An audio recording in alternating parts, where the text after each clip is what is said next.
Welcome back for the fourth episode of Things I've Learned podcast. I'm Cheryl Buchanan, and I've been thinking a lot about today's episode and how I'll end this four-part series on mindfulness and finding joy in the journey. As I reflected on all the things I've learned and shared over the past three episodes, it hit me again that life truly is amazing. I was recently listening to the Daily J, and the quote that came up reminded me so much of my journey. It said, "No man ever steps in the same river twice, for it's not the same river, and he's not the same man." Since the quote came from a philosopher from 500 BC, I'll let him get away with the use of man instead of person. One of his main philosophies was that the world is in an eternal state of becoming, and another one of his famous quotes is the only constant in life is change, which I think we've all used a time or two and can relate. When you think about it, so much has changed for all of us over the last 3 years. There have been a lot of tough times and true sadness throughout the pandemic. And I also think there's been joy, which by definition is a feeling of great pleasure and happiness. While there has been loss and hard times, we've also found happiness and joy by realizing what is truly important to us in life. I read an article recently where the author said, "The fact is, without sadness, we may never fully recognize joy.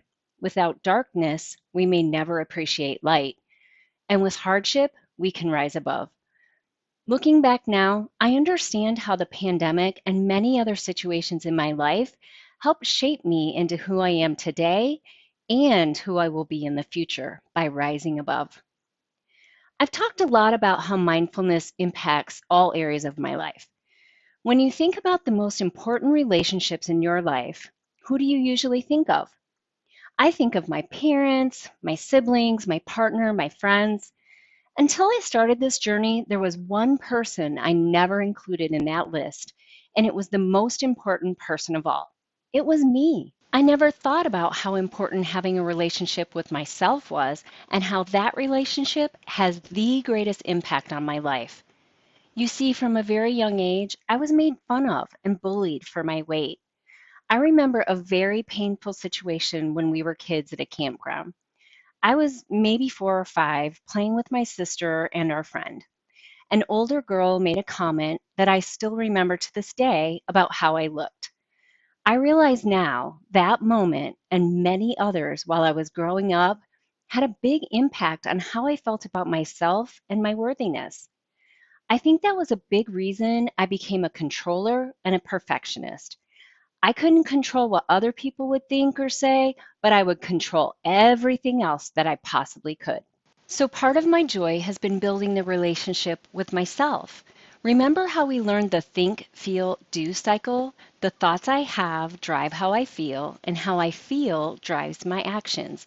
By tuning into my thoughts, I realized that I was really critical of myself. Think about your friends. If you had a friend that was super harsh, never had a good thing to say, and was always pointing out what was wrong with you, how long do you think you'd be friends with that person? But why do we allow that from ourselves? One thing I practice is visualizing my younger self and asking, would I say that to her? I heard an example recently that I loved that's a great visual.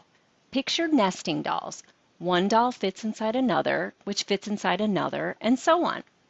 Think about each doll as a version of yourself, and age from the very youngest to the oldest. You only see the oldest one on the outside, but they're all in there. My counselor suggested I write a letter to my younger self to help build a relationship with myself and forgive anything that I may be holding on to. That letter helped me to start the healing process and build on my worthiness. So now, when I make a mistake or don't get something just right, I think about how I would talk to my younger self. Would I be harsh, like, "Oh my God, I can't believe you did that. What were you thinking?" Or would I say something like, "It's okay, kiddo. We all make mistakes. That's how we learn." What would you say to someone, your child, a peer, or a friend? How would you talk to them if they made a mistake? Listening to how we talk to ourselves and practicing being kind, building trust and having compassion, becoming our own cheerleader, all these things absolutely can bring us joy. Coming off autopilot by being present and practicing gratitude have been the biggest game changers for me. Practicing gratitude opens you up to finding it. What's that saying? Look for a red car and you'll find a red car. Look for good things and you'll find them. And then you'll find their friends too. If you haven't heard it, listen to the song by One Republic, I Lived. One line that sticks with me is, own every second this world can give. And that's my hope for all of us. I know I'm really glad I chose to overcome my fear and create this podcast. It's definitely been a fun part of the journey and brought me a lot of joy. When you're thinking about taking a chance or facing a fear, don't ask yourself what's the worst that can happen. Ask instead, what's the best that can happen? Because just like the red car, your brain will find what you ask it to look for. So make sure you're asking it to find the right things by asking the right questions. Although this is the last in the four-part series, I don't think I'm done sharing. So as my friend Sherry says, more to come. As I close, I'd like to invite you to join me in a loving kindness practice that has helped me, because it's only when we can show ourselves loving kindness that we can truly extend it to others. So take a moment to visualize yourself and then say these words after me. May I be healthy. May I be loved. May I be joyful.